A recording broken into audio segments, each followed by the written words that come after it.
Bonjour, que Dieu te bénisse aujourd'hui, que Dieu qui t'aime te bénisse aujourd'hui, que Dieu, le Dieu d'amour, le Dieu miséricordieux, le Dieu compatissant, Dieu qui est compatissant parce que la nature de Dieu, c'est l'amour. Dieu est amour. La Bible nous dit, selon sa révélation, Dieu nous dit qu'il est amour. Selon ce que Dieu nous fait savoir de lui-même, Dieu est amour. C'est un Dieu d'amour, son caractère c'est l'amour, sa personnalité c'est l'amour. Dieu est un Dieu d'amour. Dieu, notre Créateur, est un Dieu d'amour, c'est un Dieu qui nous aime. Il fonctionne dans l'amour, il agit dans l'amour, il pense dans l'amour, les décisions qu'il prend, il le prend dans l'amour. C'est l'amour, sa motivation, c'est l'amour, sa motivation. Tout ce qu'il fait, il le fait dans l'amour. Sa motivation, c'est l'amour. Gloire à l'Éternel, béni soit Dieu. La force est derrière ce qu'il fait, c'est l'amour. Dieu est un Dieu d'amour. Sa nature, c'est d'aimer. Sa nature, c'est la bienveillance, c'est la bonté. La bonté, ça fait partie de l'amour. Sa nature, donc, c'est la bonté, c'est la bienveillance, c'est la douceur, c'est la compassion. C'est un Dieu qui a compassion. C'est-à-dire qu'il est sensible pour ceux qui souffrent, pour ceux qui sont malades. Son désir, c'est de les guérir. Son désir, c'est qu'ils soient en bonne santé, qu'ils guérissent. Son désir, c'est que ceux dont les vies sont détruites soient restaurés, que leur vie soit restaurée, qu'ils ne soient pas ruinés, mais qu'ils soient restaurés, qu'ils soient rebâtis, qu'ils soient guéris, qu'ils soient en bonne santé, qu'ils soient délivrés de la servitude, délivrés des chaînes, délivrés de toutes les chaînes qui sont sur leur vie, délivrés de toute captivité. Dieu veut que nous les hommes, on soit bien. Dieu veut que nous les hommes, on soit heureux. Ça, c'est la nature de Dieu. Ça, c'est l'amour. Gloire à Dieu, gloire au Seigneur, gloire à l'Éternel. Jésus, c'est l'amour en action. Jésus, c'est Dieu lui-même manifesté en chair, c'est l'amour manifesté dans la chair, manifesté à travers un homme. Jésus, c'est l'amour. Dieu est un Dieu d'amour. Sa nature, c'est l'amour. Il est amour. Gloire au Seigneur, béni soit Dieu. La sainteté qui est la nature de Dieu, c'est l'amour. Gloire au Seigneur, alléluia. Et Dieu nous appelle, nous, les hommes, à nous aimer les uns les autres. Dieu appelle tous les hommes à s'aimer, à aimer Dieu et à aimer notre prochain. Dieu nous appelle à agir dans l'amour, à marcher dans l'amour, à agir dans l'amour, à travailler dans l'amour, que tout ce qu'on fait, on le fait par amour, que notre motivation, la motivation derrière tout ce qu'on fait, c'est l'amour. Gloire au Seigneur, alléluia, et que la force derrière tout ce qu'on fait, la force qui nous motive, c'est l'amour, qu'on agit dans l'amour. Si on fait quelque chose pour quelqu'un, on le fait dans l'amour. On le fait par amour. Gloire au Seigneur. Quand on donne par amour. Gloire au Seigneur. Alléluia. Merci Jésus. Gloire à l'Éternel. Béni soit Dieu. Gloire au Seigneur. Donc aujourd'hui, j'ai à cœur de vous parler sur l'amour. Parce que Dieu qui est amour nous dit et nous-mêmes nous commande d'aimer. Dieu nous commande d'aimer, de relâcher l'amour, de marcher dans l'amour, d'agir dans l'amour et de laisser l'amour opérer en nous, de laisser l'amour se manifester en nous, d'opérer dans l'amour, d'agir dans l'amour, que tout ce qu'on fait, on le fait dans l'amour. Et Dieu nous commande d'aimer Dieu et Dieu nous commande d'aimer notre prochain. Dieu nous commande d'agir dans l'amour, d'aimer. C'est le commandement de Dieu envers nous dans Deutéronome chapitre 6, verset 4. Il est écrit, et Dieu a dit à Israël, et c'est pas seulement pour Israël, mais c'est pour tous les peuples, pour toutes les nations, c'est pour tous les hommes de la terre aussi. Et donc Dieu avait dit à Israël, et Dieu dit à tous les hommes, maintenant, à qui qu'on veut bien écouter, qui qu'on veut bien entendre, qui qu'on veut bien le recevoir, et Dieu bénira cette personne-là. Dieu dit, écoute Israël, l'Éternel, écoute Israël, l'Éternel, notre Dieu est le seul Éternel. Tu aimeras l'Éternel, ton Dieu, de tout ton cœur, de toute ton âme et de toute ta force. Et ces commandements que je te donne aujourd'hui seront dans ton cœur. Donc Dieu a dit à Israël, et Dieu a dit, et donc Dieu a dit, et Dieu dit à toi et moi aujourd'hui, Dieu nous dit à nous tous, hommes de toute race, de tout peuple, de toute nation, de toute famille, de toutes les villes de la terre. Dieu nous dit à nous de toute langue, à tous les hommes de toutes les générations. Dieu nous dit, Dieu te dit, Dieu me dit, Dieu nous dit à nous tous, écoute, hommes, femmes et enfants, adolescents, écoute, personne humaine, écoute, toi, homme de la terre, toi, personne de la terre. Dieu dit, écoute, l'Éternel, notre Dieu, c'est l'Éternel, le Dieu d'Abraham, d'Isaac et de Jacob, le Dieu de la Bible, le Dieu des prophètes de la Bible, le Dieu qui nous parle, qui s'est révélé par les prophètes et par les apôtres qui ont écrit de sa part. Dieu nous a envoyé sa parole dans la Sainte Bible. Les Saintes Écritures, c'est la parole de Dieu. C'est la volonté de Dieu exprimée à nous. C'est les commandements de Dieu à nous les hommes. C'est ses instructions qu'il nous donne. Ses enseignements, il nous dit comment agir. Il nous dit ce qu'il demande de nous, ce qu'il exige de nous. Il nous dit quelle est sa volonté à notre égard. Il nous dit comment vivre pour être heureux, pour être béni, pour être en règle avec lui. Pour être en règle avec lui. Béni soit l'Éternel, gloire à Dieu. Donc il nous envoie sa parole. Il nous dit les bénédictions que ça nous rapporte. Il nous dit que si on n'écoute pas, eh bien, quelles sont les conséquences aussi? Parce qu'il y a des conséquences. Et celui qui n'écoute pas, celui qui refuse ce que Dieu dit, celui qui résiste à Dieu, qui conteste avec lui, qui cherche à le contredire, celui qui veut résister à Dieu, combattre Dieu et dire non, je refuse, je ne veux pas, laisse-moi tranquille, eh bien, il nous dit aussi quelles sont les conséquences et les conséquences sont graves. Il y a des conséquences fâcheuses, et c'est même désastreux. Donc, c'est bon d'écouter ce que Dieu nous dit. Et d'ailleurs, Dieu nous le dit par amour. Dieu nous le dit par amour. Gloire au Seigneur. Et la justice de Dieu, c'est une justice d'amour aussi. Donc, Dieu nous dit, tu aimeras l'Éternel ton Dieu de tout ton cœur, de toute ton âme et de toute ta force.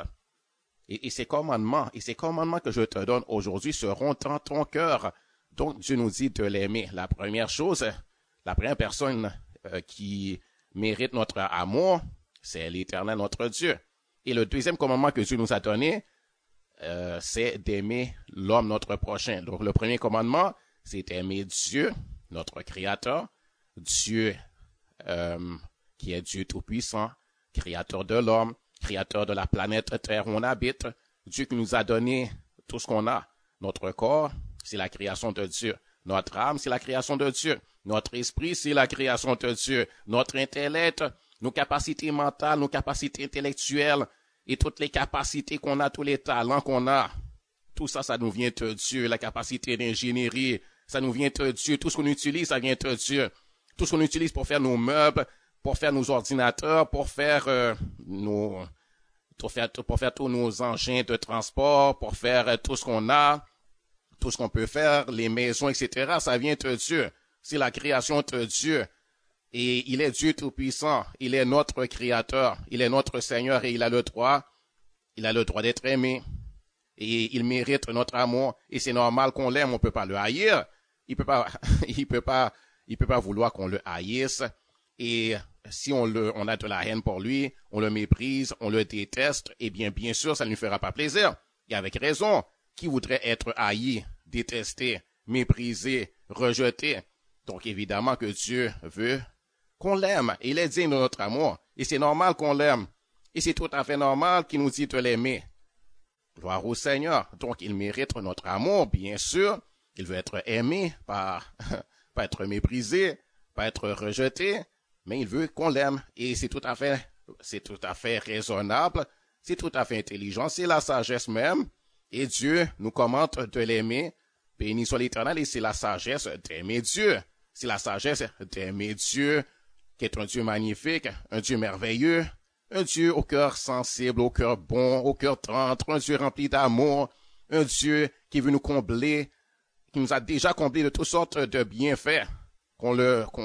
Si on veut bien le reconnaître, on veut bien se montrer honnête, on voit que Dieu nous a comblé de toutes sortes de bienfaits. Il a déjà fait beaucoup pour nous. Il a été bon envers nous, même lorsqu'on l'a pas, même lorsque on penserait que, j'ai pas vu qu'est-ce que Dieu a fait pour moi. Moi, je te dis, tu as fait beaucoup pour toi. Dieu t'a créé. Il t'a fait. La nourriture que tu manges, c'est Dieu qui l'a faite. C'est Dieu qui a fait les arbres fruitiers. C'est Dieu qui a fait les animaux que tu prends et que tu manges. C'est Dieu qui a fait les végétaux, les légumes, les céréales et toutes les choses qu'on utilise pour cuisiner. C'est Dieu qui les a faites. C'est la création de Dieu. C'est l'œuvre de Dieu. Ça vient de son intelligence et de sa sagesse. Ça s'est pas fait tout seul, mais ça vient de Dieu. Ton Dieu t'a donné la nourriture. Dieu t'a donné ce que tu bois. Dieu t'a donné les fruits, les légumes. Dieu t'a donné le soleil qui t'éclaire gratuitement, hein? Le soleil qui t'éclaire et qui te réchauffe. Il te l'a donné gratuitement. L'électricité. Il y a les compagnies d'électricité sur la terre. Ils nous donnent l'électricité. Ils nous vendent l'électricité. Ils nous donnent pas gratuitement. Mais ce que Dieu nous a donné, il nous l'a donné. Il nous a même pas vendu. Il nous a pas vendu la lumière du soleil. Il nous a pas vendu la chaleur ou bien la lumière, le soleil qui nous apporte la chaleur. Tout ce qu'il nous a donné, il nous l'a donné gratuitement. Et il n'a pas reçu de salaire de notre part. Il n'a pas reçu de récompense de notre part. Il n'a pas reçu d'argent ou quoi que ce soit de notre part. Il nous l'a donné gratuitement. Donc, béni soit l'Éternel. Dieu a été bon pour nous, certainement. Il a été bon pour nous. Il nous a donné l'intelligence qu'on a, la sagesse qu'on a. Et on a tous une mesure d'intelligence et de sagesse et de discernement. Il nous a donné des mains, des pieds, etc. Béni soit l'Éternel, gloire à Dieu. Il a créé la planète Terre. Il a été bon pour nous. Béni soit l'Éternel. Et il a été bon pour nous de toutes sortes de façons. De toutes sortes de façons. Il a été bon pour nous de toutes sortes de façons. Béni soit l'Éternel, gloire au Seigneur, gloire à l'Éternel. Béni soit Dieu, gloire à l'Éternel. Il a été bon pour nous. Il a été bon pour moi. Il a été bon pour toi. Béni soit l'Éternel et de toutes sortes de façons. Dieu nous dit, donc Dieu veut qu'on l'aime. Et Dieu a dit d'aimer l'homme notre prochain. Dans Lévitique chapitre 19, verset 18, il dit, tu ne te vengeras point. Tu ne te vengeras point et tu ne garderas point de rancune contre les enfants de ton peuple. Tu aimeras ton prochain comme toi-même. Je suis l'Éternel. Donc Dieu nous dit d'aimer notre prochain comme on s'aime soi-même. D'aimer notre prochain comme on s'aime soi-même. Il dit dans Jean chapitre 15, verset 12, dans le Nouveau Testament, il dit, c'est ici mon commandement, et aimez-vous les uns les autres, comme je vous ai aimé. Ici, c'est Jésus qui parlait. Jésus a dit, c'est ici mon commandement. Oui, ici, c'est un commandement, c'est un ordre. C'est pas une chose optionnelle. C'est pas si on le veut bien, si ça ne te dérange pas trop, si ça ne te dérange pas, aime ton prochain. Non, ici, c'est un commandement. C'est un ordre de Dieu. Dieu nous l'a ordonné, il nous l'a commandé. C'est pas seulement pour dire, c'est pas une suggestion, mais c'est un ordre, c'est un commandement. Il nous l'a ordonné. Donc on doit aimer les autres. C'est écrit, c'est ici mon commandement. Et aimez-vous les uns les autres comme je vous ai aimé. Donc Jésus a dit à ses disciples de s'aimer les uns les autres comme lui, il les a aimés, de la façon que lui les a aimés. De la même façon que lui, il les a aimés, et les disciples ont vu comment Jésus les a aimés. Et Jésus les a beaucoup aimés, n'est-ce pas? Jésus les a beaucoup aimés. Jésus a été bon envers eux, il a été bon, bienveillant, plein de douceur. Il leur a pardonné leurs péchés, leurs fautes à son égard. Jésus les a guéris lorsqu'ils avaient besoin de guérison. Jésus les a guéris lorsqu'ils étaient malades. Jésus les a guéris, Jésus les a instruits, Jésus a partagé son pain avec eux. Béni soit l'Éternel, le pain naturel même, et encore plus important, le pain de la parole, parce qu'il leur a donné la parole. Et la parole, c'est le pain de vie. Jésus, en tout cas, vous connaissez Jésus. Et vous savez que Jésus nous a beaucoup aimés. Jésus a aimé ses disciples et il nous dit de nous aimer les uns les autres comme il nous a aimés. Et dans Galates chapitre 5, verset 14, il dit, car toute la loi est accomplie dans une seule parole. Dans celle-ci, tu aimeras ton prochain comme toi-même. Tu aimeras ton prochain comme toi-même. Tu aimeras ton prochain comme toi-même. Tu aimeras ton prochain comme tu t'aimes toi-même. Tu aimeras ton prochain comme toi-même. Tu t'aimes toi-même, ça c'est sûr. Tu t'aimes toi-même et tu dois aimer ton prochain comme tu t'aimes toi-même. Tu t'aimes toi-même et tu prends soin de toi-même. Tu veux pas qu'on te méprise, qu'on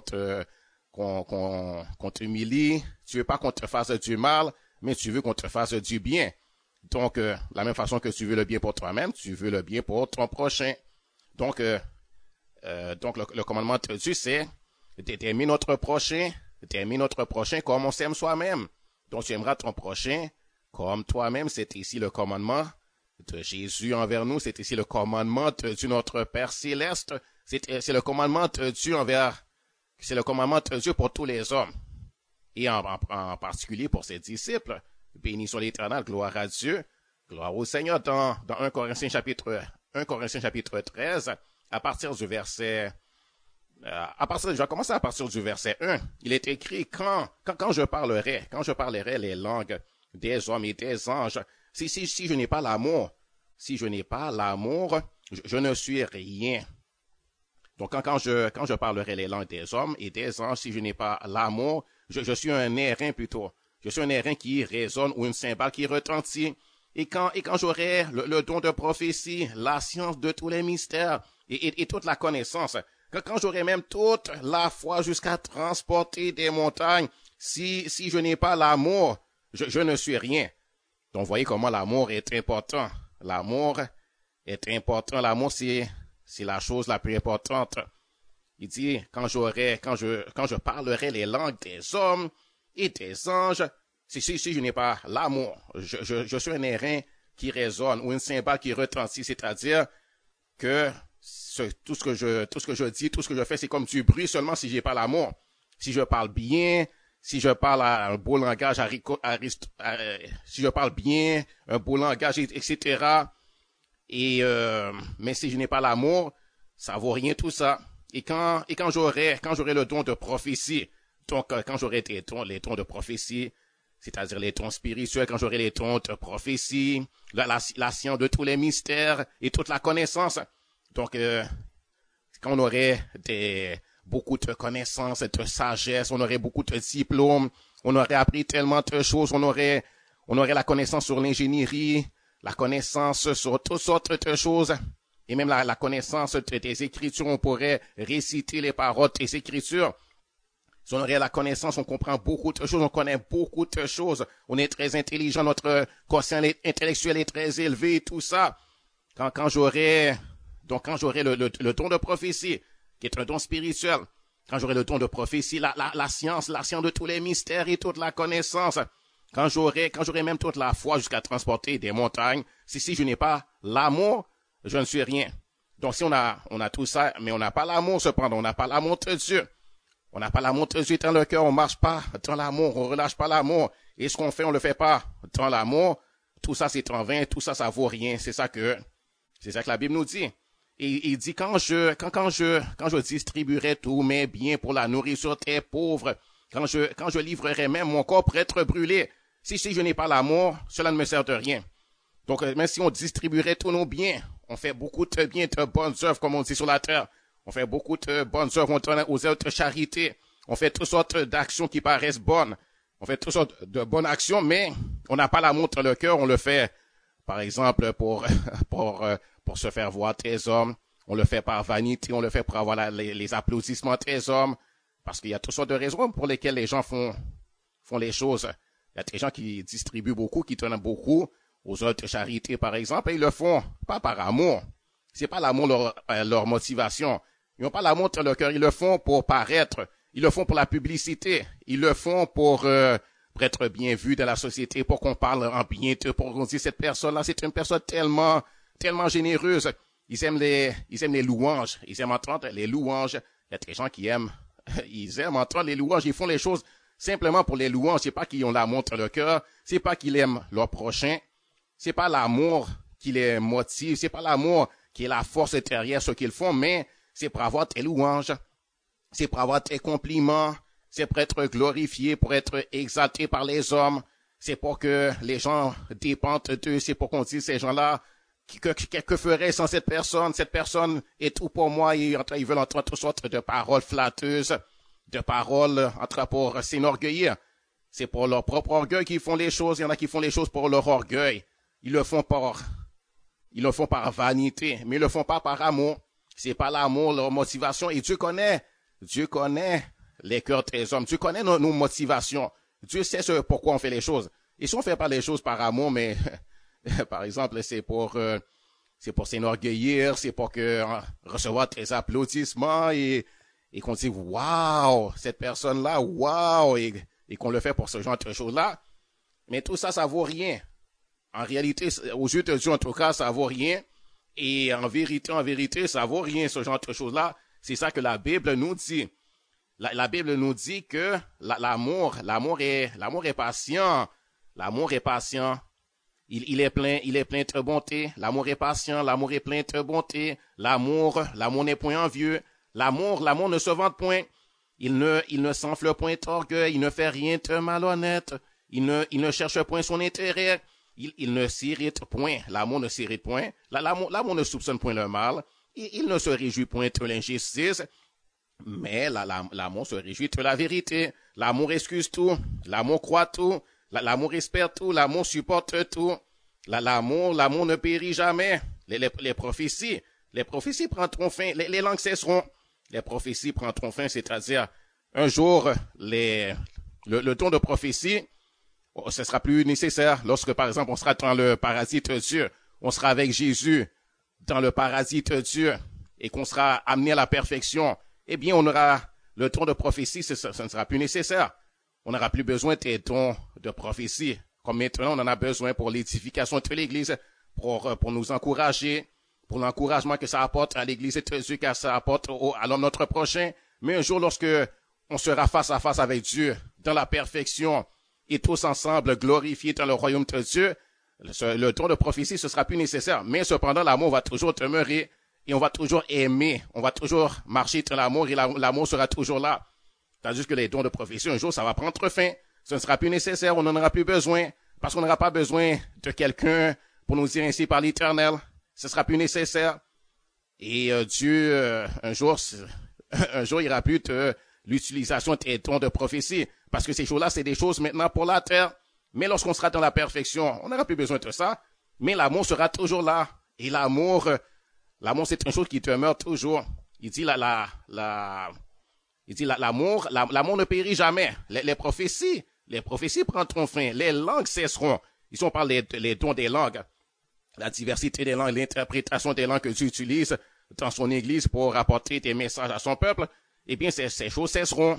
Les prophéties prendront fin, les langues cesseront, la connaissance disparaîtra. Ici, on parle le ton de la parole de connaissance, ça disparaîtra.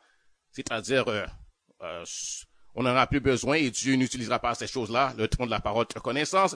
Car nous connaissons, il dit car nous connaissons en partie et nous prophétisons en partie. C'est-à-dire, on connaît un peu, on connaît pas tout. Mais un jour, béni soit l'Éternel, un jour, c'est le Saint-Esprit lui-même qui nous fera connaître tout ce qu'on a besoin de connaître. Béni soit l'Éternel, c'est pas qu'on sera tout connaissant, c'est pas qu'on va tout savoir, mais dès qu'on a besoin de connaître quelque chose, on a juste à le demander à Dieu, et Dieu nous le fera savoir immédiatement. Béni soit l'Éternel, gloire à Dieu, on sera dans la perfection. On sera, et on verra Jésus face à face, on verra le trône de Dieu, le paradis de Dieu, la nouvelle Jérusalem, on aura un corps glorifié, notre esprit, notre âme, et notre corps à chacun sera glorifié dans l'état de perfection. Wow! Béni soit l'Éternel, gloire à Dieu. Et dans ce temps-là, le don de la parole de connaissance, les dons de guérison, ce sera plus nécessaire, le don de guérison, parce que tout le monde sera guéri. Tout le monde aura un corps glorifié, un corps entièrement guéri, un corps entièrement parfait. Un corps dans lequel il n'y aura pas de corruption, qui n'aura jamais besoin de guérison, de délivrance ou quoi que ce soit. Eh bien, les dons de guérison ne seront plus nécessaires. Ça va disparaître. Les dons de miracles, pour opérer des miracles comme Dieu le fait maintenant sur la terre, ça va disparaître aussi. Quoique Dieu va faire toutes sortes de choses puissantes et merveilleuses, mais béni soit l'Éternel, on n'aura pas besoin de l'opération de ces dons-là pour nous apporter, par exemple, des délivrances. Parce que on n'aura pas besoin d'être délivré de démons. Les démons seront enchaînés et puis nous, on sera dans la perfection. On aura fini de combattre les démons. On n'aura plus besoin de guérison. On n'aura plus besoin de guérison. On n'aura plus besoin de délivrance. On n'aura plus besoin même de discerner les esprits parce qu'on va tout voir. On va les voir, les esprits. On n'aura plus besoin du discernement des esprits. on n'aura plus besoin de l'opération des dons du Saint-Esprit. Car nous connaissons en partie et nous prophétisons en partie. Mais quand ce qui est parfait sera venu, ce qui est partiel disparaîtra. Donc on sera à la perfection. Ces choses-là qui sont des choses partielles, ça disparaîtra. Lorsque j'étais enfant, je parlais comme un enfant, je pensais comme un enfant, je raisonnais comme un enfant. Lorsque je suis devenu homme, c'est-à-dire lorsque je suis devenu un homme mature, j'ai fait disparaître ce qui était de l'enfant. Donc c'est comme maintenant on est dans l'état de l'enfance. On est dans l'état de l'enfance, mais un jour, béni soit l'Éternel, lorsque Dieu nous aura amenés à la perfection, c'est comme on sera tout pleinement formé. On aura atteint l'état d'homme vraiment pleinement formé, pleinement à l'état de maturité complète. Eh bien, c'est comme ces choses-là qui sont des choses de l'état d'enfance, ça disparaîtra, on sera à la perfection. Béni soit l'Éternel. Les choses auront changé. Aujourd'hui, nous voyons au moyen d'un miroir, d'une manière obscure, mais alors nous verrons face à face. Aujourd'hui, je connais en partie, mais alors je connaîtrai comme j'ai été connu. Alors je connaîtrai comme j'ai été connu, c'est-à-dire lorsque je serai de la perfection, je connaîtrai comme j'ai été connu, c'est-à-dire je connaîtrai les choses pleinement, parce que maintenant on connaît les choses un peu. On comprend et on connaît les choses de Dieu un peu. Mais un jour, Dieu nous amènera à la perfection et on connaîtra exactement les choses dans tous les détails parce que là, on verra même Dieu face à face, on verra Jésus face à face, on sera dans un autre état. Béni soit l'Éternel. Gloire à Dieu. J'ai hâte à ça. Et je pense qu'on a tous hâte à ce moment. C'est un moment qu'on attend avec anticipation. On veut que ça arrive le jour de la glorification de nos corps, le jour où Dieu nous amènera à la perfection, le jour où on sera tous réunis ensemble et où il y aura les noces de l'agneau, où il y aura la distribution des cadeaux que Dieu a pour nous. C'est comme une distribution de cadeaux, une distribution de récompenses. Béni soit l'Éternel, gloire à Dieu, et ça s'en vient. Gloire à l'Éternel, merci Seigneur. Béni soit Dieu, alléluia. Mais maintenant donc, ces trois choses demeurent, la foi, l'espérance, l'amour, mais la plus grande de ces choses, c'est l'amour. Béni soit l'Éternel, la plus grande de ces choses, c'est l'amour. Donc l'amour est extrêmement important. L'amour est de première importance. L'amour, sans l'amour, on peut rien faire. Sans l'amour, eh bien, c'est comme on a un moteur, mais sans l'essence, le moteur ne peut rien faire. Si on a une voiture, mais on n'a pas l'essence, la gasoline pour faire fonctionner la voiture sera inutile. Il faut absolument l'essence. Et il faut absolument, pareillement, l'amour. Gloire au Seigneur, alléluia, merci Seigneur pour l'amour. Et la Bible dit que Dieu déverse son amour. Dieu déverse son amour dans nos cœurs par le Saint-Esprit. Dieu a déversé l'amour dans nos cœurs à nous, les enfants de Dieu sauvés par grâce par le moyen de la foi, à nous qui sommes nés de nouveau, qui avons reçu Jésus comme notre Seigneur et Sauveur. Dieu déverse son amour dans nos cœurs par le Saint-Esprit. Dieu a déversé l'amour dans nos cœurs. On a déjà l'amour dans nos cœurs. Maintenant, il nous suffit de relâcher l'amour. Il nous suffit d'agir dans l'amour, de faire ce que l'amour doit faire. Et la Bible nous dit ce que l'amour doit faire. La Bible nous dit comment l'amour doit agir. La Bible nous dit les enseignements de Dieu. Dieu nous donne ses instructions. Et Dieu nous dit comment agir. Dieu nous dit ce qu'est l'amour. Et Dieu a déjà préparé les choses pour nous. Béni soit l'Éternel. On sait comment l'amour doit agir. Et Dieu nous presse d'aimer. Gloire au Seigneur. Alléluia. Gloire à l'Éternel. Donc, l'amour, selon ce que la Bible nous dit dans 1 Corinthiens chapitre 13, l'amour croit Dieu et l'amour aime Dieu. Donc, l'amour croit Dieu. Donc, si on aime, on va aimer Dieu. On va croire Dieu et l'amour croit Dieu. Donc, il faut croire Dieu. L'amour va croire Dieu. L'amour croit Dieu. L'amour a confiance en Dieu. L'amour croit ce que Dieu dit. L'amour ne doute pas de Dieu. L'amour ne doute pas de Dieu. L'amour n'est pas incrédule à l'égard de Dieu, à l'égard de ce qu'il nous dit, à l'égard de sa parole, à l'égard de ce qu'il nous a prophétisé, à l'égard de ses promesses. L'amour en nous fait qu'on croit Dieu. Donc on aime Dieu, alors on croit Dieu. On lui fait confiance. On accepte sa parole. On accepte aussi ses réprimandes. On accepte ses paroles de correction. On accepte la parole de Dieu. On reçoit la parole de Dieu avec joie, sachant que c'est la vérité. C'est une parole d'amour. Même lorsque Dieu nous fait une réprimande, c'est une parole d'amour, sa réprimande. C'est pas pour nous faire du mal, mais c'est pour nous faire du bien. C'est pour nous détourner du mal. C'est pour qu'on ne périsse pas. C'est pour que malheur ne nous arrive pas. C'est pour qu'il n'y ait pas de tragédie. Pour qu'il ne nous arrive pas une tragédie. Dieu nous fait les réprimandes par amour. Ce que Dieu nous dit, c'est toujours par amour. C'est toujours des paroles d'amour. La parole de Dieu, la parole de Dieu, c'est une parole d'amour.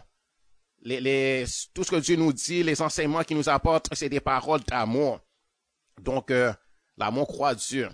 L'amour croit Dieu et aime Dieu. L'amour croit Dieu. L'amour a confiance en Dieu. L'amour fait confiance à Dieu. L'amour ne doute pas de Dieu. Donc, si le doute vient, on repousse le doute. On rejette le doute. On dit le doute n'est pas dans l'amour.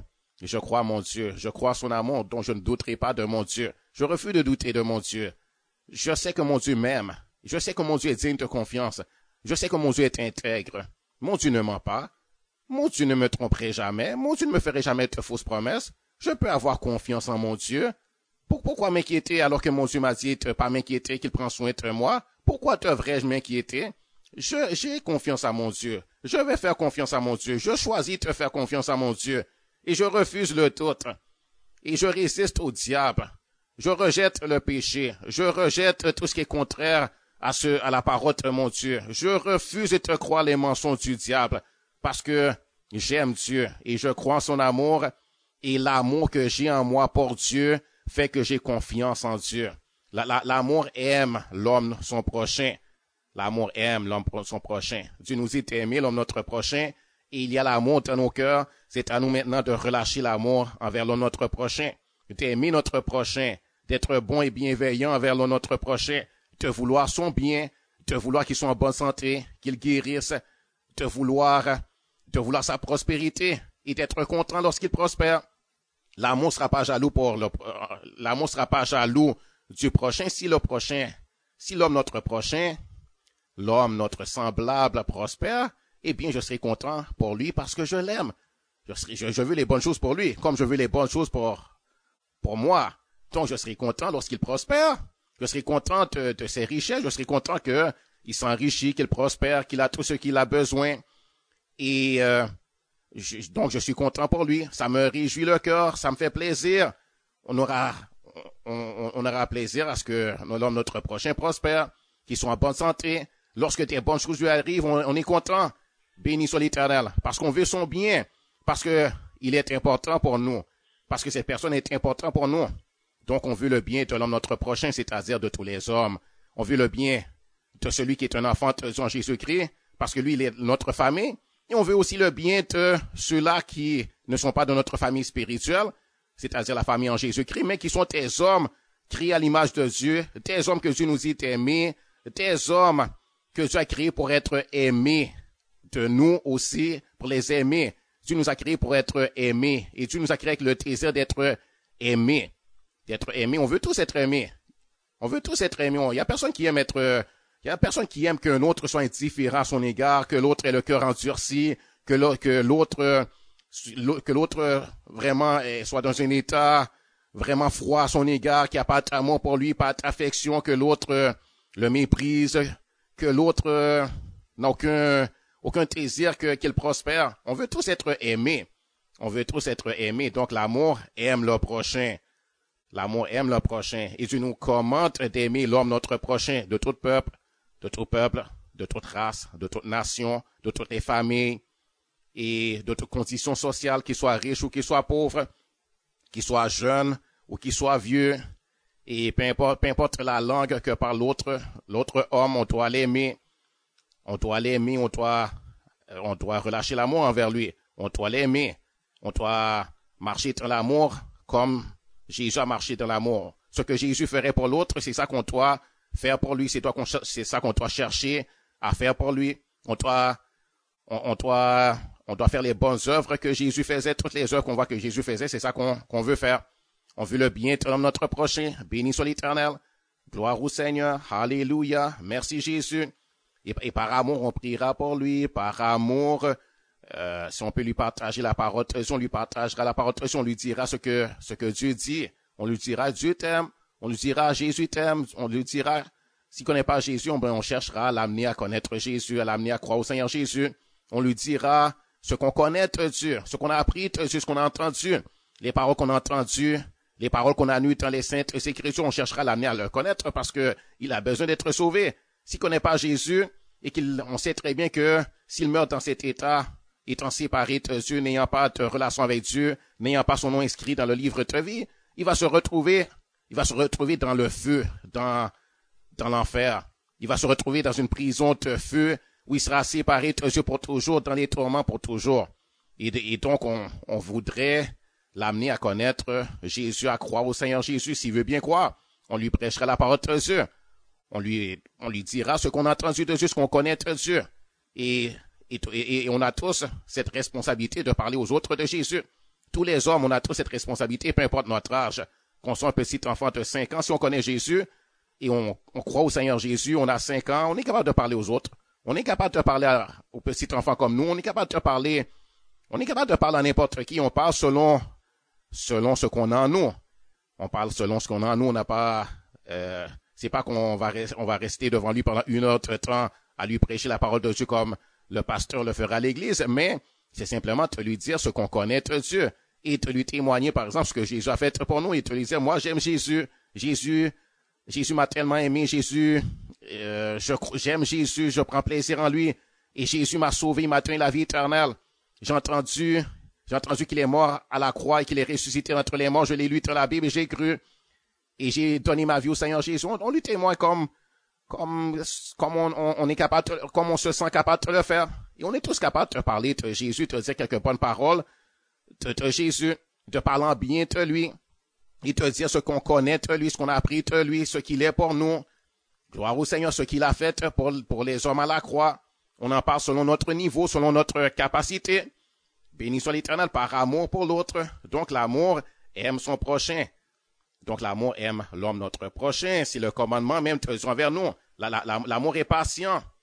Donc par amour, on sera patient envers l'homme notre prochain. On sera patient, l'amour est patient, l'amour est plein de bonté.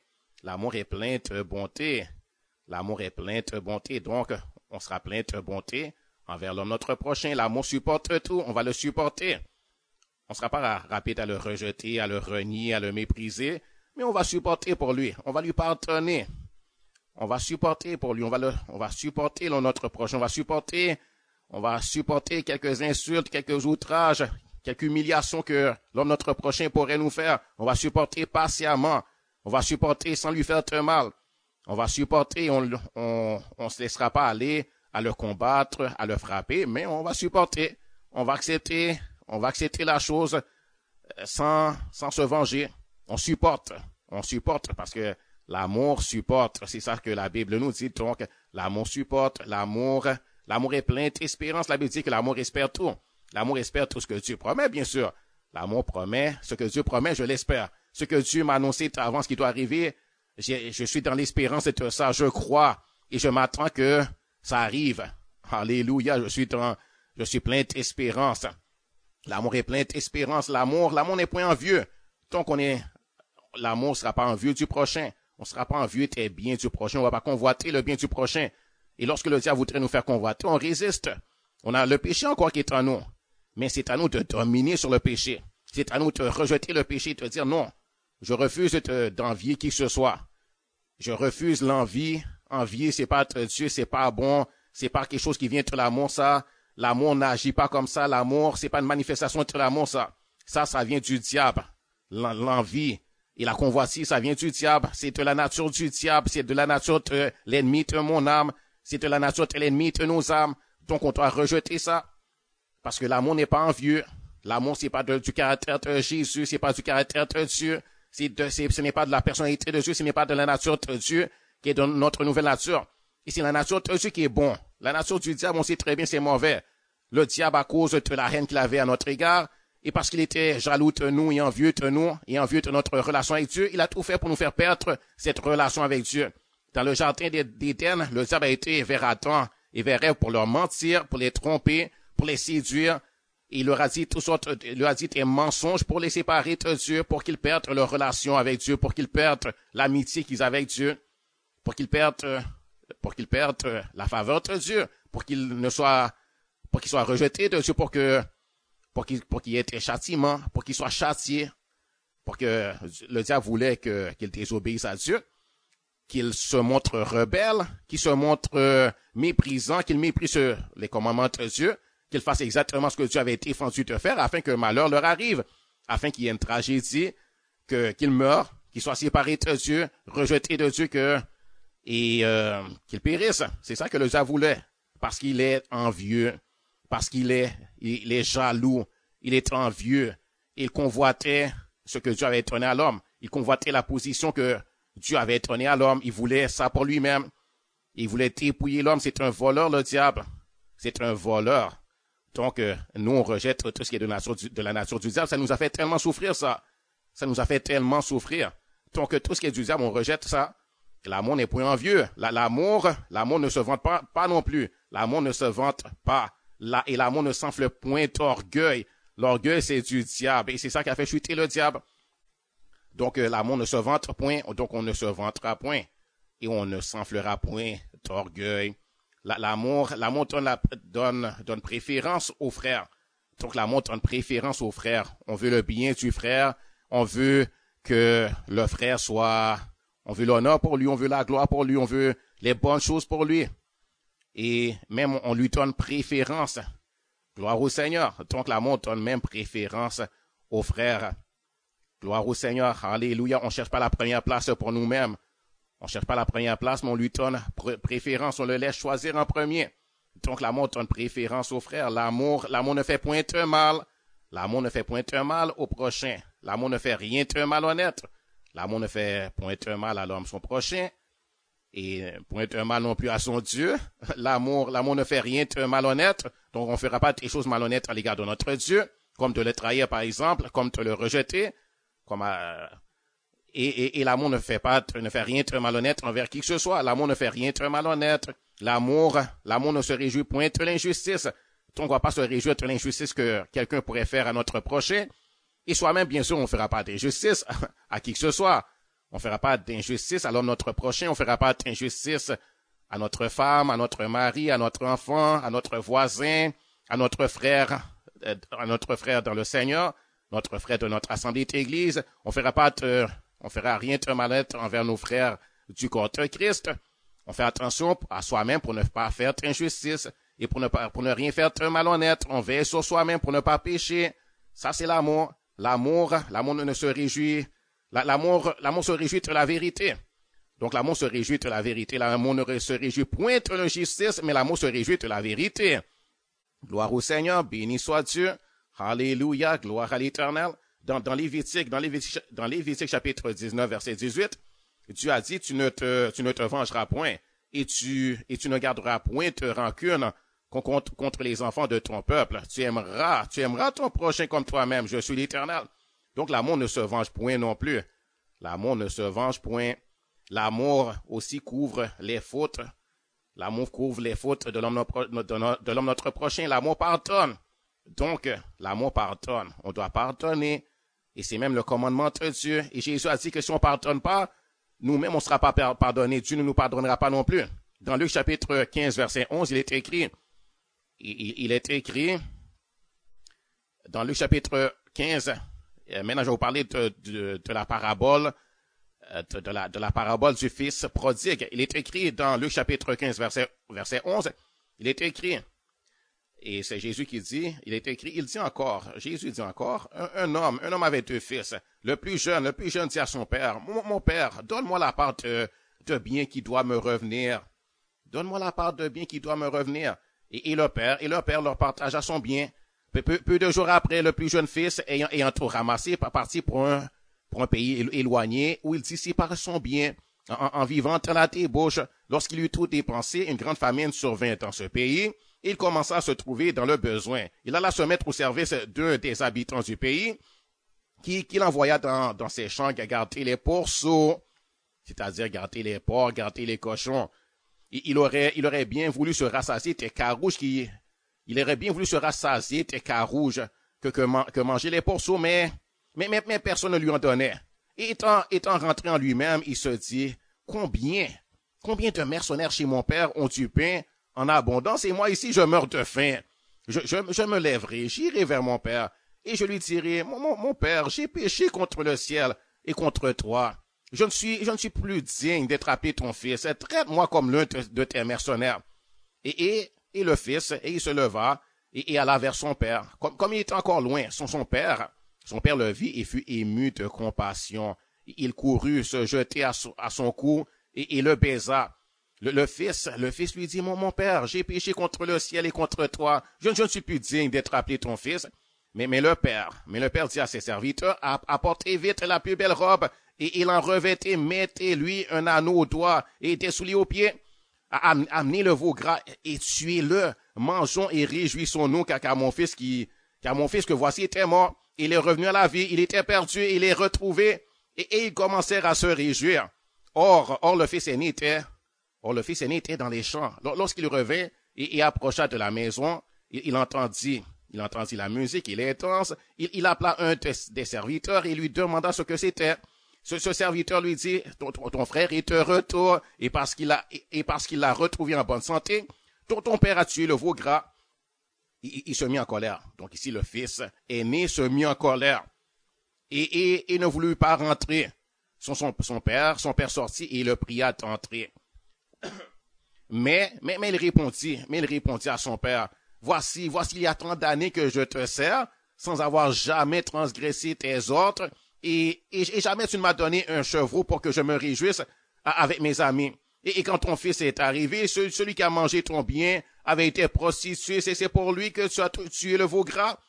Mon enfant, lui dit le père, tu es toujours avec moi, et tout ce que tu as, mon enfant, tu es toujours avec moi, et tout ce que j'ai est à toi. Mais il fallait bien s'égayer, se réjouir, parce que ton frère que voici était mort, et qu'il est revenu à la vie, et pas parce qu'il était perdu, et qu'il est retrouvé.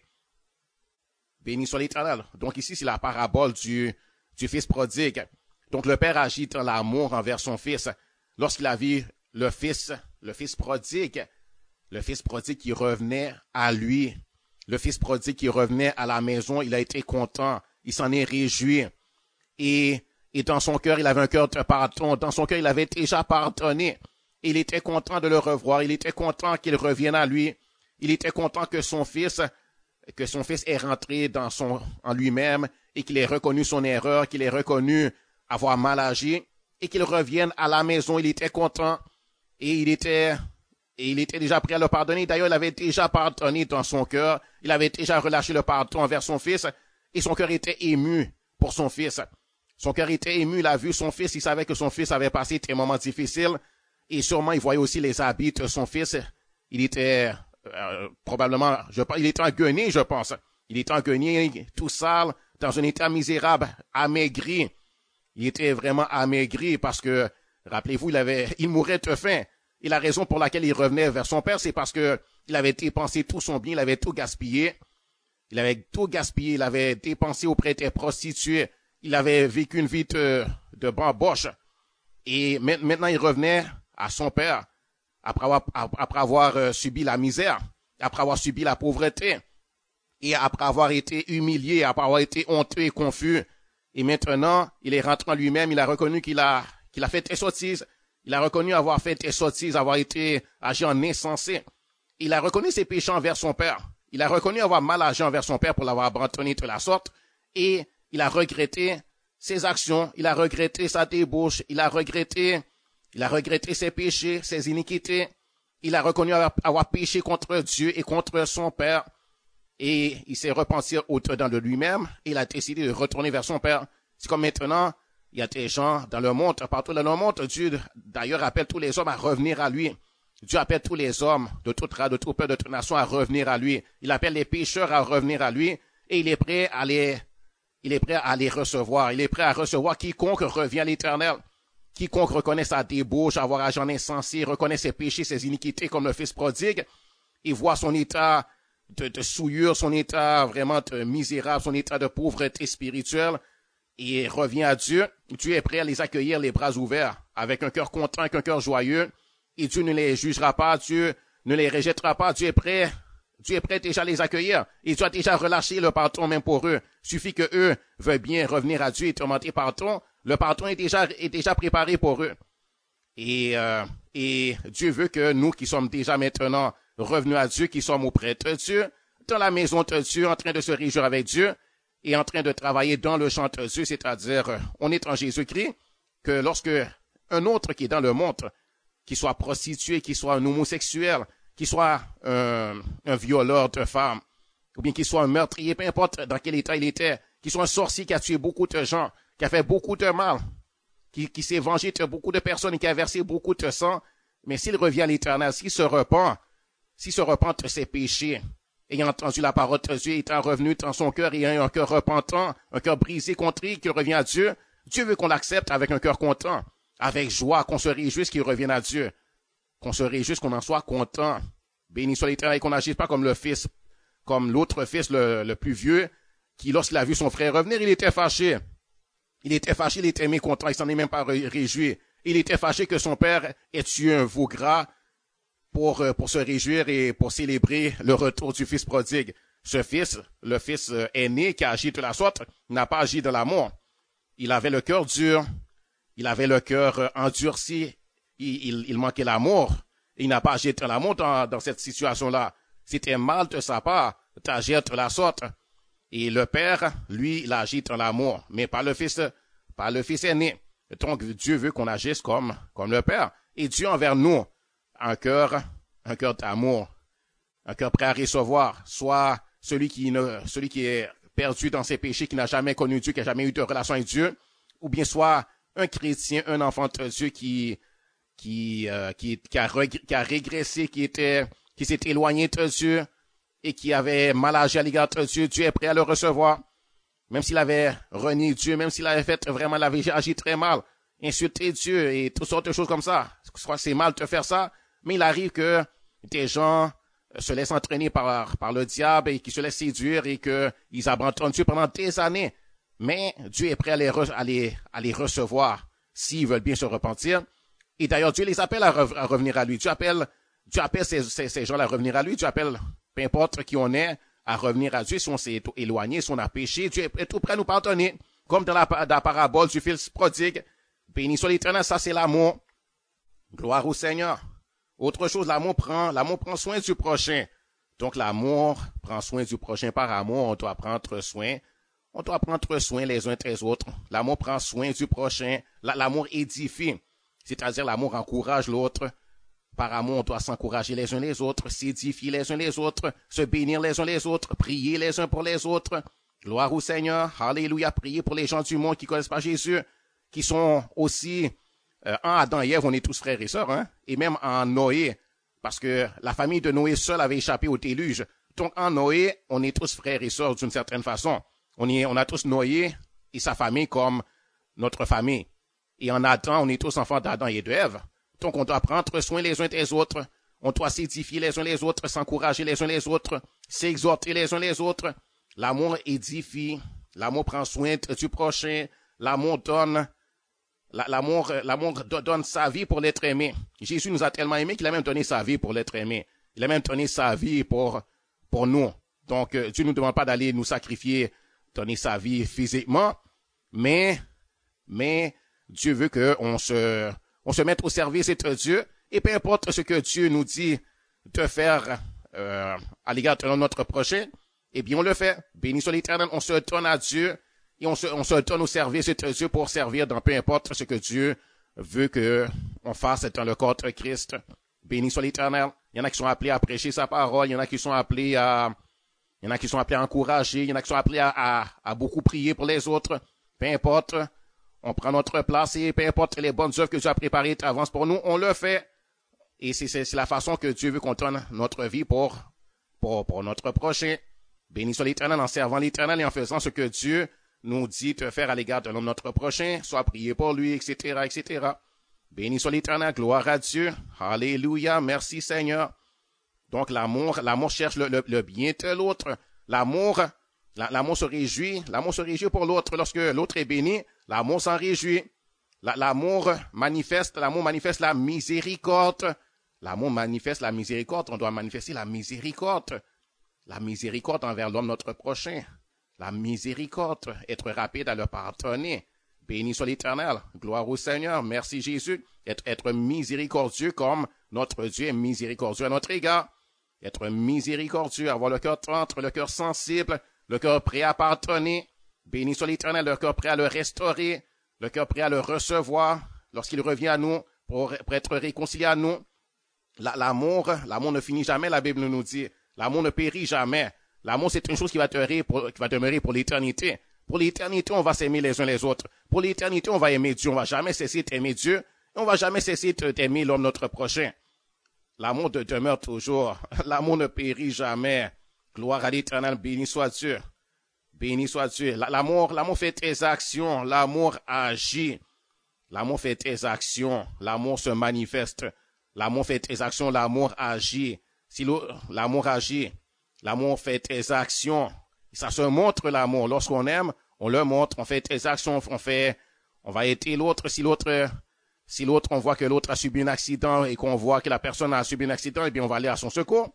Comme par exemple dans cette histoire que Jésus a racontée dans Luc chapitre 10, verset 25, il est écrit, un docteur de la loi se leva et dit à Jésus pour l'éprouver, mais maître, que dois-je faire pour hériter la vie éternelle?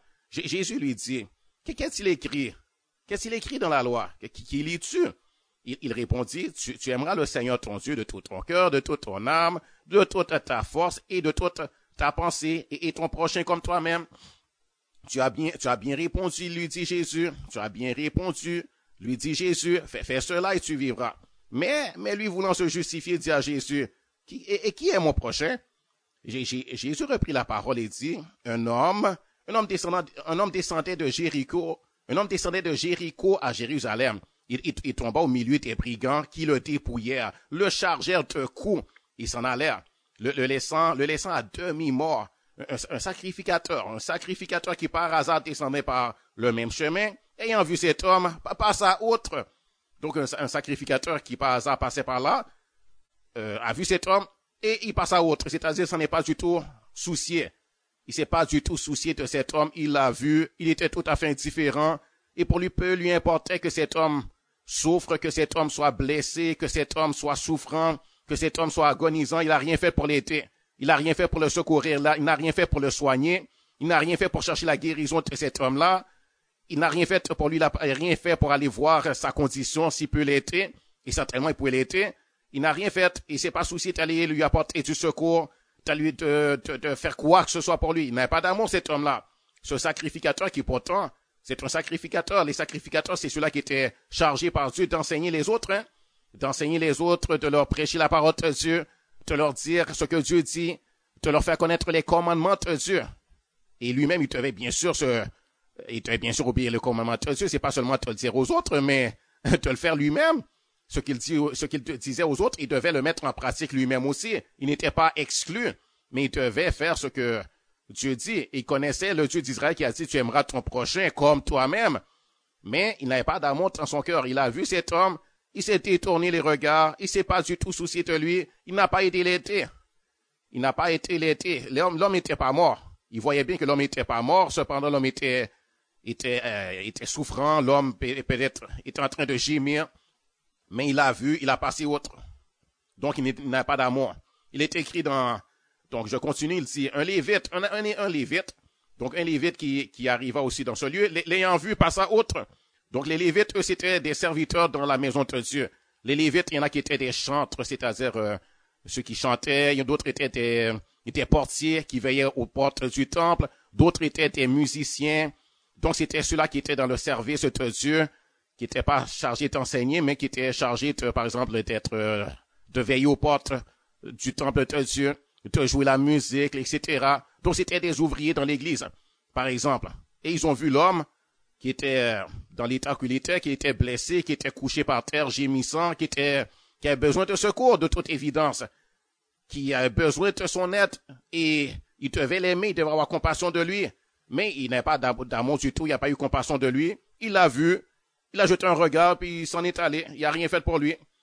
Mais il est écrit au verset 33 du chapitre 10, Jésus a dit, mais un Samaritain qui voyageait et étant venu là, fut ému de compassion. Donc le Samaritain étant venu là, fut ému de compassion lorsqu'il le vit. Il s'approcha et banda ses plaies en y versant de l'huile et du vin, puis le mit sur sa propre monture, le conduisit à une hôtellerie et prit soin de lui. Donc le Samaritain, lui, lorsqu'il a vu, il n'est pas resté indifférent, il n'était pas insensible, mais il fut ému de compassion, il a eu compassion de lui, et il a voulu l'aider. Son cœur, il y avait de la peine pour l'homme de le voir dans cet état-là, il y a eu de la peine pour lui, il a eu compassion de lui, et il a été vers lui pour l'aider, pour le secourir. Et il s'est approché, il a bandé les plaies de l'autre, donc il a pris son temps pour bander le plaid de l'autre. Il s'est arrêté dans ses propres activités, il a versé de son huile et de son vin sur les blessures pour que les blessures ne s'infectent pas. Donc il a versé de son huile qui avait de la valeur, il a pris de ces choses précieuses, de ce qui avait de la valeur pour lui, il a versé sur les blessures de l'autre, afin que l'autre puisse guérir, pour aider à la guérison de l'autre. Il a mis sur sa propre monture. Donc il a mis sur son âne, entre sa monture, peu importe quelle était sa monture, et lui il a marché. Donc il est descendu de sa monture à lui, et il a laissé la place sur sa monture à l'autre. L'autre, une personne qu'il connaissait même pas, mais c'est un être humain comme lui, et il a eu compassion de l'autre, il a aimé l'autre, il a agité l'amour, et il l'a conduit dans une hôtellerie, il le conduisit à l'hôtellerie et pris soin de lui. Donc il l'a conduit dans un hôtel qui était tout proche, qui était à une certaine distance. Sur le chemin, lorsqu'il a vu un hôtel, il l'a amené à l'hôtel. Et le lendemain, il tira 2 deniers, les donna à l'autre, c'est-à-dire à celui qui tenait l'hôtel, qui était en train de gérer l'hôtel. Il a pris de son argent, de son précieux argent, il a donné à la personne qui s'occupait de l'hôtel, qui gérait l'hôtel, et il a dit, prends soin de lui, aie soin de lui, et ce que tu dépenseras de plus, je te le rendrai à mon retour. Donc il a dit à l'hôtelier, prends soin de lui, et ce que tu dépenseras de plus pour lui, pour prendre soin de lui jusqu'à ce qu'il se rétablisse, moi je te paierai. Moi je te paierai lorsque je passerai une prochaine fois. Donc ça c'est l'amour. Voici la manifestation de l'amour. Voici ce que l'amour fait. Donc les 2 premiers n'avaient pas d'amour du tout. Ils avaient le cœur endurci, le cœur sans amour, un cœur méchant. C'est un cœur méchant, ça, de voir un homme dans cet état-là et de rien faire du tout pour lui. Donc Jésus a dit, lequel de ces trois te semble avoir été le prochain de celui qui était tombé au milieu des brigands? C'est celui qui a exercé la miséricorde envers lui. Répondit le docteur de la loi. Et Jésus lui dit, va et toi fais toi-même. Donc voici comment l'amour agit. Donc on doit prendre exemple sur cela. Et c'est comme ça que Dieu veut qu'on agisse à l'égard de notre prochain. Pas être comme les 2 qui étaient indifférents aux souffrances de l'autre, qui n'ont rien fait du tout, mais d'être comme le Samaritain et d'aider dans la mesure où on le peut. Béni soit l'Éternel, d'agir dans l'amour. Voici l'amour. Gloire au Seigneur. Et voici comment moi j'aurais aimé que quelqu'un agisse envers moi si j'avais été dans cette situation. Et chacun de nous, voici comment on aurait aimé que l'homme, notre prochain, agisse à notre égard si on était dans la même situation, en besoin d'aide. Gloire au Seigneur. Alléluia. Béni soit l'Éternel. Mais maintenant, pour terminer, j'aimerais parler de quoi ne pas aimer. Il y a des choses qu'on ne doit pas aimer. Donc, juste pour terminer, je vais dire ce qu'on ne doit pas aimer. Donc, on doit aimer l'homme, notre prochain, et aimer Dieu. Maintenant, pour terminer, j'aimerais dire ce qu'on ne doit pas aimer. Jésus a dit, n'aimez point le monde. N'aimez point le monde, ni les choses qui sont dans le monde. Si quelqu'un aime le monde, l'amour du Père n'est point en lui.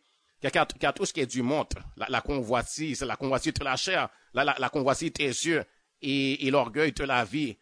Et l'orgueil de la vie ne vient point du Père, mais vient du monde.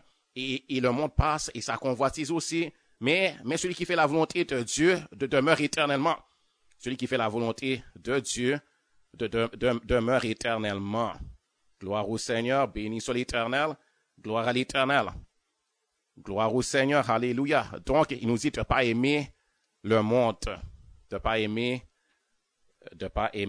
le monde. Ce qu'on ne doit pas aimer, on ne doit pas aimer le péché. On ne doit pas aimer le péché, on ne doit pas aimer la convoitise, on ne doit pas aimer l'orgueil de la vie, on ne doit pas aimer la philosophie du monde, on ne doit pas aimer les traditions du monde, on ne doit pas aimer la mentalité du monde corrompu dans laquelle on vit. On ne doit pas aimer la mentalité, cette mentalité d'égoïsme, d'être égoïste, cette mentalité de toujours penser à soi-même seulement et de ne pas penser aux autres. On doit haïr la philosophie du monde, la façon de penser de ce monde égoïste, de ce monde pervers dans lequel on vit. On doit haïr la philosophie du monde, les traditions du monde, la mentalité du monde. On doit pas aimer la débauche qui est dans le monde. On doit pas aimer la débauche qui est dans le monde. On doit pas aimer le mode de vie déréglé du monde. On doit pas aimer l'impureté du monde, l'impureté qui est dans le monde, l'immoralité, la perversité, on le voit partout, à la télévision, les films de sexe, les films de pornographie, toutes ces choses-là, toutes les impuretés, la violence à la télévision. On ne doit pas aimer ces choses-là, on ne doit pas y prendre plaisir. Ça ne doit pas faire la satisfaction de notre cœur. On ne doit pas aimer la violence qui est dans le monde. On vit dans un monde où ils glorifient la violence, où il y a la violence à la télévision, ils font des films de violence. Et le sport, il y a certaines choses qu'on appelle sport, c'est même pas des sports. Par exemple, la boxe, c'est pas un sport. Et la boxe, c'est pas une chose à aimer, ça. Où on frappe sur l'homme notre prochain, on lui donne des coups. On doit pas aimer ce genre de choses-là. On doit pas aimer ce genre de choses-là, comme par exemple la lutte, où ils font où ils se frappent les uns les autres. Et toutes ces choses-là, les sports, entre ils appellent ça sport, c'est même pas un sport. C'est des affaires de combat, juste pour le plaisir de celui qui regarde et qui aime la violence, qui aime voir un homme frapper un autre homme, le mettre KO, le mettre à terre, lui causer une commotion cérébrale. Et tous ces genres de choses-là, on ne doit pas aimer ces choses-là. On doit s'éloigner de ces choses-là, on doit rejeter ce genre de choses-là. On ne doit pas aimer l'impureté qui est dans le monde, l'immoralité, la perversité.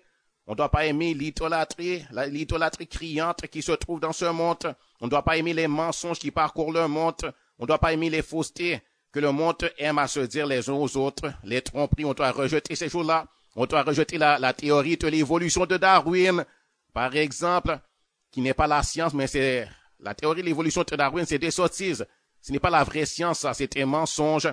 On ne doit pas aimer donc les mensonges qui parcourent le monde, les faussetés que le monde aime à se dire les uns aux autres, les tromperies. On ne doit pas aimer la convoitise, la cupidité, l'avarice. On ne doit pas avoir l'amour de l'argent dans nos cœurs. On ne doit pas avoir l'amour de l'argent dans nos cœurs. La Bible nous dit, ne vous amassez pas des trésors sur la terre. Ne vous amassez pas des trésors sur la terre où la teigne et la rouille détruisent et où les voleurs percent et dérobent, mais amassez-vous des trésors dans le ciel où la teigne et la rouille ne détruisent point et où les voleurs ne percent ni ne dérobent. Car là où est ton trésor, là aussi sera ton cœur. L'œil est la lampe du corps. L'œil est la lampe du corps. Si ton œil est en bon état, tout ton corps sera éclairé. Mais si ton œil est en mauvais état, tout ton corps sera dans les ténèbres. Si donc la lumière qui est en toi est ténèbre, combien seront grandes ces ténèbres? Si donc la lumière qui est en toi est ténèbre, combien seront grandes ces ténèbres? Nul ne peut servir deux maîtres, car où il haïra l'un et aimera l'autre, où il s'attachera à l'un et méprisera l'autre. Vous ne pouvez servir Dieu et maman. Vous ne pouvez servir Dieu et maman. Donc on ne doit pas aimer la cupidité, l'avarice, la convoitise. Il y en a qui font n'importe quoi, qui feraient n'importe quoi pour avoir de l'argent. Il y en a qui vont entrer leurs parents pour avoir de l'argent. Il y en a qui feraient de la sorcellerie, de la magie, qui sont prêts à faire de la sorcellerie, de la magie pour avoir de l'argent. Il y en a qui sont prêts à aller consulter des médiums pour avoir de l'argent, pour savoir comment, pour avoir des conseils pour prospérer, pour avoir des façons de prospérer, pour avoir de l'argent. On doit pas aimer ça, on doit pas s'attenir à ce genre de choses-là. On doit rejeter ce genre de choses-là. dans le monde, ils font de la sorcellerie pour de l'argent. Ils sont prêts à sacrifier leurs enfants. Il y en a qui sacrifient de leurs enfants à des idoles, dans des cultes, dans des sectes pour avoir de l'argent. Dans le spiritisme, ils font des choses. Ils vont voir des sorciers, des magiciens. Ils font toutes sortes de choses occultes pour avoir de l'argent. Ce genre de choses-là, on ne doit pas aimer ça. On ne doit pas y participer. Ce genre de choses-là, c'est être haï, être détesté, être rejeté. Béni soit l'Éternel. Mais on doit aimer Dieu et aimer l'homme, notre prochain. Béni soit l'Éternel. Gloire au Seigneur. Alléluia. Béni soit l'Éternel. On doit aimer la sainteté, la pureté, la droiture, l'intégrité. Béni soit l'Éternel. Gloire au Seigneur. Alléluia. Merci Jésus. Gloire à ton nom, Seigneur. Donc, Père, Seigneur, éternel, notre Jésus, remplis-nous de ton amour. Remplis-nous de ton amour et Seigneur, ô Dieu, donne-nous la force d'aimer. D'aimer notre Dieu comme on se doit et d'aimer notre prochain à la façon que tu nous dis de l'aimer, Seigneur. Au nom de Jésus, aide-nous à pardonner ceux qui nous ont offensés, Seigneur, ô Dieu. Au nom de Jésus. Merci, Seigneur. Gloire à ton nom, Seigneur. Alléluia. Amen. Que Dieu vous bénisse.